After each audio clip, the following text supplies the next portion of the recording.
ఏసే మార్గం నేను విడువడు ఎడబాయడు. ఈరోజు దేవుని వాగ్దానం. Praise the lord. ప్రతి ఒక్కరికి వెరీ గుడ్ మార్నింగ్ అండి. మీరు అందరూ హ్యాపీగా ఉండాలని మనసారా కోరుకుంటున్నాను. ప్రతి ఒక్కరికి ప్రైజ్ ది లార్డ్. ప్రతి ఒక్కరికి వెరీ గుడ్ మార్నింగ్. మరి ఎంతమంది అయితే ఉదయకాల వాగ్దానం ఉంటున్నారో సిస్టర్స్ అండ్ బ్రదర్స్ ప్రతి ఒక్కరికి నా హృదయపూర్వక వందనాలు చెల్లించుకుంటున్నారు. మీరు అందరూ హ్యాపీగా ఉండాలని మనసారా కోరుకుంటా ఉన్నాను. ఈ వాక్యము మీకు ఎంతో ధైర్యాన్ని ఇస్తుందని, మిమ్మల్ని ఎంతగానో బలపరచాలని కోరుకుంటా ఉన్నాను.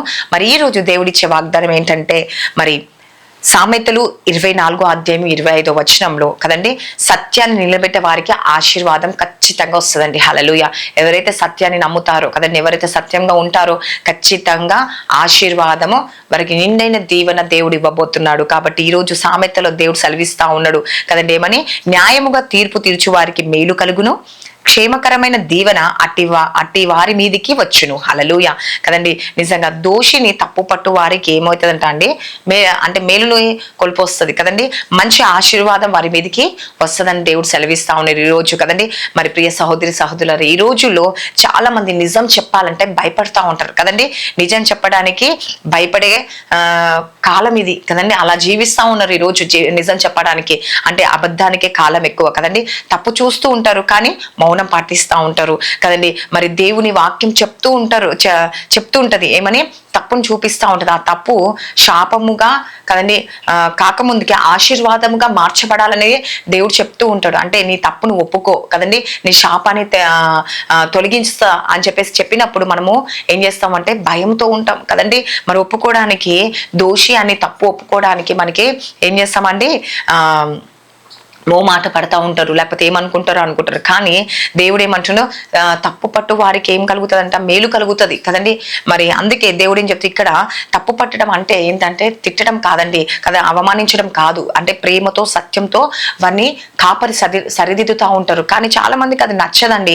ఎందుకంటే ఒకరి పాపం నుంచి బయటికి తీసుకురావడం అంటే చాలా కష్టం కదండి. అంటే లోకంలో పాపంలో వారు జీవించే వారిని ఒక కాపరి బయటికి తీసుకురావడం అంటే చాలా కష్టం. కానీ మరి కాపరి వాళ్ళకి అన్ని విధాలుగా చెప్తూ ఉంటే వారికి నచ్చదు కదండి. ఎందుకంటే ఒక దోషిని, పాపాన్ని బయటికి తీసుకురావడం అంటే మీరు ఆశీర్వాదం పొందుకోవాలని ఒక కాపరి ఆలోచిస్తాడంటే, ఒక తండ్రి ఏం చేస్తాడండి, తన కుమారుని మంచి తీర్చిదిద్దాలి, ఒక మంచి పొజిషన్ లో ఉండాలని తన తండ్రి ఏం చేస్తాడంటే తన బిడ్డని తిడుతూ ఉంటాడు, అంటే సరిదిద్దుతా ఉంటాడు. అంటే నువ్వు ఇలా ఉండు, అలా ఉండు అని ప్రేమతో మందగిస్తూ ఉంటాడు. ఒక్కొక్కసారి కొట్టి చెప్తా ఉంటారు, ఒకసారి తిట్టి చెప్తా ఉంటారు కదండి.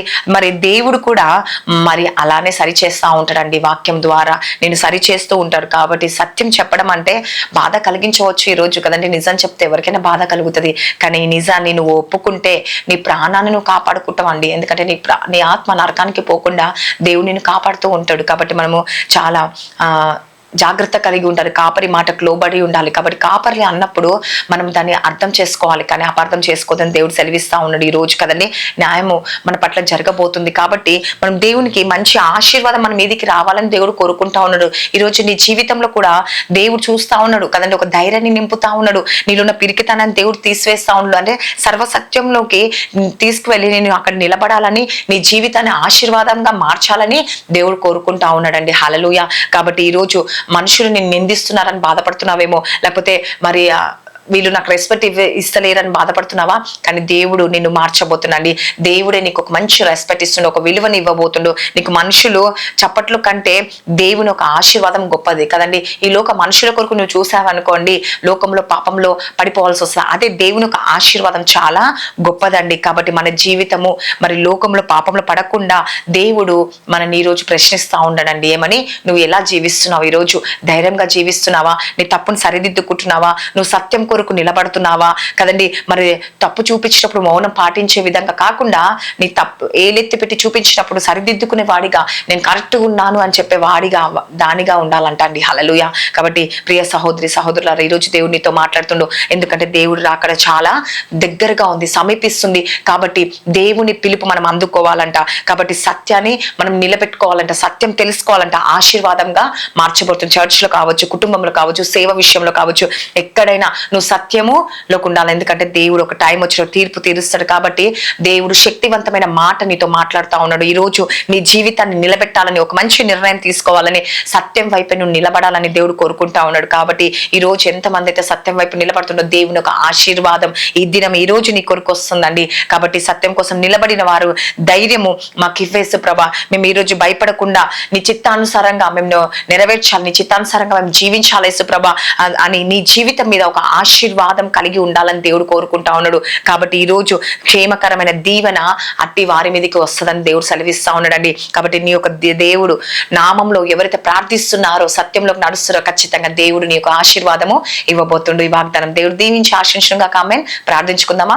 స్తోత్రం పరిశుద్ధాత్మ యేసుప్రభా, నిజంగా యేసుప్రభా న్యాయమైన తీర్పును తీరుస్తా ఉన్నావు. ఎవరైతే సత్యంలోకి నడుస్తారో వారికి ఒక ధైర్యాన్ని దయచేయండి, పిరికితనాన్ని తీసివేయండి యేసుప్రభా. మాకు నీ యొక్క ధైర్యం దయచేయండి యేసుప్రభా. నువ్వే సహాయము దయచేయండి, అద్భుతం చేయండి, ఆశ్చర్యం జరిగించండి, మేలు జరిగించండి. ప్రతి కుటుంబాన్ని ముట్టి తాకి స్వస్థత విడుదల కలిగించండి. దీవెనకరంగా ఆశీర్వాదకరంగా మేము మార్చబడాలి యేసుప్రభా. నీ రాకడ సమీపిస్తుంది, మేము సిద్ధపాటై ఉండాలి యేసుప్రభా. నాయన మేము సత్యంలోకి నడపబడాలి యేసుప్రభా. మీరే కార్యం జరిగించి ప్రతి కుటుంబాన్ని ముట్టి తాకి స్వస్థత విడుదల కలిగించండి. ఈరోజు ఎంతమంది బర్త్డేస్, మ్యారేజ్ చెప్పుకుంటే సంవత్సరం అంతా వారు దీవించండి, ఆశీర్వదించండి. దేవ లైఫ్ సెటిల్ దయచండి, జాబ్ దయచండి, మ్యారేజ్ ఒకటి సహాయం చేయండి యేసుప్రభా. అనారోగ్యంతో బలహీనతలో ఉన్న వారిని స్వస్థత విడుదల కలిగించండి. ఎంతమంది బిడ్డలు ఎగ్జామ్స్ రాశారు, ప్రిపేర్ అవుతున్న వాళ్ళందరినీ మీకు జ్ఞాపకం చేసుకోండి. మంచి మార్క్స్ తో పాస్ అవుట్ సహాయం చేయండి, ఫ్యూచర్ ని బ్లెస్ చేయండి, మంచి జాబ్స్ వరకు దయచేయండి, సర్వసత్యంలోకి నడిపించండి, రక్షణ భాగ్యం దయచేయండి, ఆత్మీయంగా ఎదుటకు సహాయం చేయండి, కుటుంబ ప్రార్థనలు చేసుకోవాలి. ఎవరు ఏ ఆశ కలిగి ఉన్నారు ఆశలన్నీ మీరు నెరవేర్చి అద్భుతాన్ని, ఆశ్చర్య మేలు జరిగించి వారికి ఉన్న అవసరాలన్నీ తీర్చి వారికి ఉన్న సమస్యలు, శోధనలు, అప్పులు, రోగము, ప్రతి ఒక్క వ్యాధి, ప్రతి ఒక్కటి యేసు నామములో విడుదల పొందునుగా యేసు ప్రభా. మీరే అద్భుతం జరిగించమని నజరేయుడైన యేసుక్రీస్తు నామంలో అడుగుచున్నాను తండ్రి, ఆమేన్. God bless you. Praise the lord అందరికీ.